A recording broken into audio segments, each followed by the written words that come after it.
नेता प्रतिपक्ष चरणदास महंत पर एफआईआर दर्ज होने को लेकर पीसीसी चीफ दीपक बैस का बयान सामने आया है, जिसमें उन्होंने कहा है कि महंत जी की मंशा किसी को ठेस पहुंचाने की नहीं थी। भाजपा के पास कोई मुद्दा नहीं है, डूबते को तिनके का सहारा मिल गया है, इसलिए इस मुद्दे को भाजपा उछालने का प्रयास कर रही है।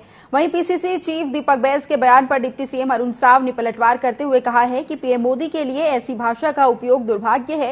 ये छत्तीसगढ़ की संस्कृति और सभ्यता के विपरीत है। छत्तीसगढ़ और महतारी का अपमान है। अगर बयान सुनेंगे महंत जी का, छत्तीसगढ़ी भी बोल रहे हैं और खुद भी उन्होंने स्वयं स्पष्ट किया, पूर्व मुख्यमंत्री भूपेश बघेल जी ने भी स्पष्ट किए कि उनका मनसा किसी को ठेस पहुंचाना नहीं है। चरणदास महंत जी अनुभवी नेता है, कई बार सांसद, केंद्रीय मंत्री, कई बार विधायक रह चुके हैं। उनको पता है एक एक बयान का अर्थ।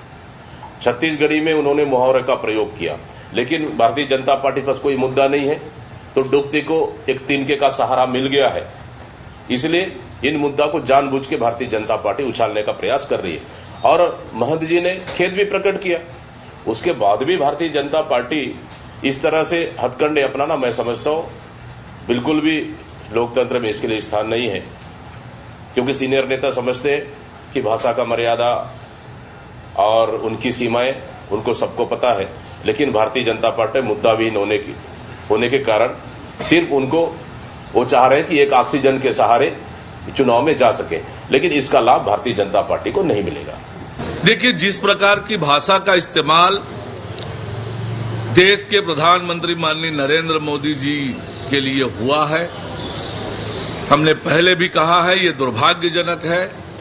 न केवल ये छत्तीसगढ़ की संस्कृति और सभ्यता के विपरीत है, ये छत्तीसगढ़ का अपमान भी है, छत्तीसगढ़ महतारी का अपमान है। और इसलिए अब जब एफआईआर दर्ज हुई है तो निश्चित रूप से कानून के हिसाब से कार्यवाही होगी।